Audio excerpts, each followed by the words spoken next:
I have very mixed feelings on this episode, to be honest.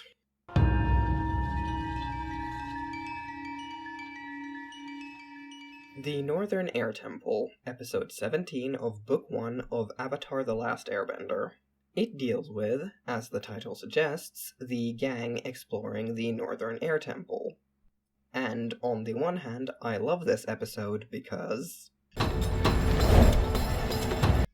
But on the other, I've always kind of also hated it because,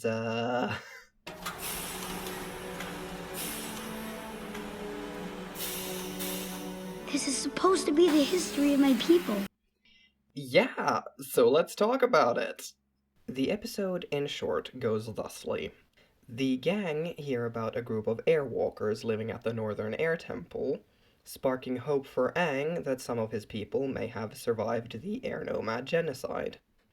Upon reaching it, however, they discover a group of Earth Kingdom refugees that have made the place their home, led by a man who we actually never get a name for, so I'm just gonna go ahead and call him the Mechanist like the wiki does.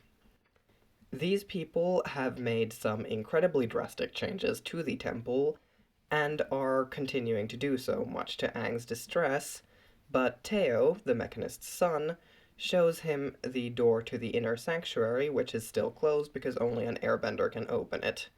This comforts Aang, and after some time spent bonding with Teo, he decides to open the door, only to find that the Mechanist has somehow found a way inside and is using it as a place to develop weapons for the Fire Nation.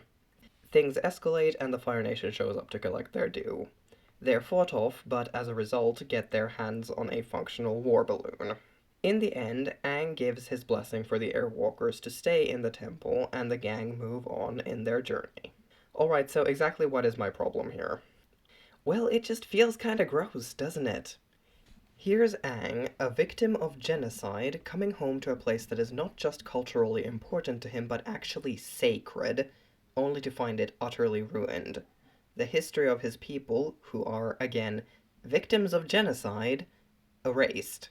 It would be one thing if the Airwalkers just lived in the temple, if their alterations were less horrifically vandalizing, if they, respected the sacred artifacts. Or, if they really don't care, they could at least have preserved the place because of its historical value. Because, again, until very recently, everyone thought the air nomads were completely gone. All of their temples should really be protected historical sites. These are the only records the world has of the air nomads. I realize there's a war on, and that's probably not very high on anyone's priority list right now, but it should at least have been considered.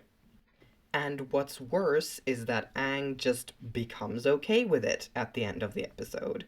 He compares it to a hermit crab moving into a new shell, which, again, would have been a much more apt metaphor if not for all of this.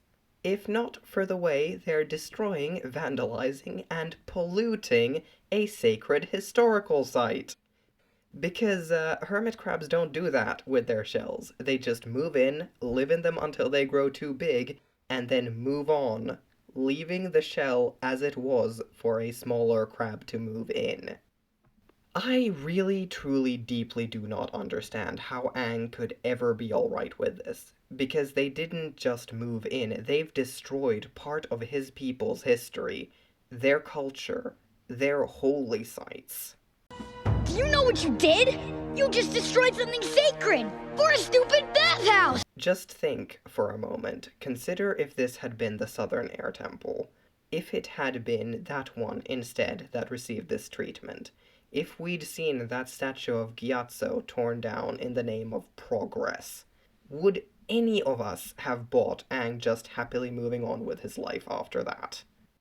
And I just so very deeply hate the Mechanist and everything he did. I mean, I get wanting to protect your family, really I do, but there is something so utterly, deeply, horrendously wrong with creating weapons for the Fire Nation in the inner sanctuary of an air temple.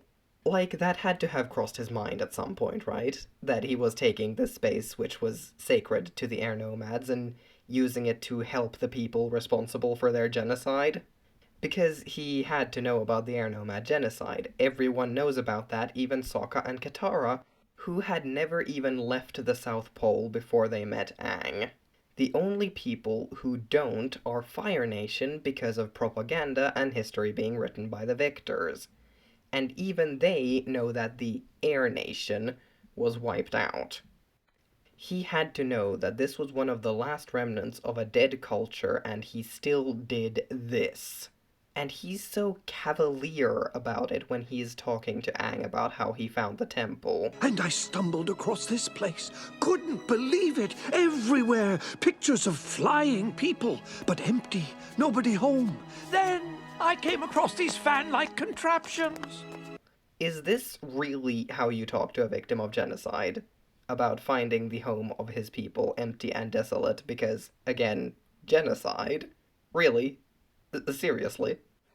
Teo is marginally better. He tries to offer Aang some comfort by pointing out that the animals that live in the temple are probably direct descendants of the ones that lived there in Aang's time.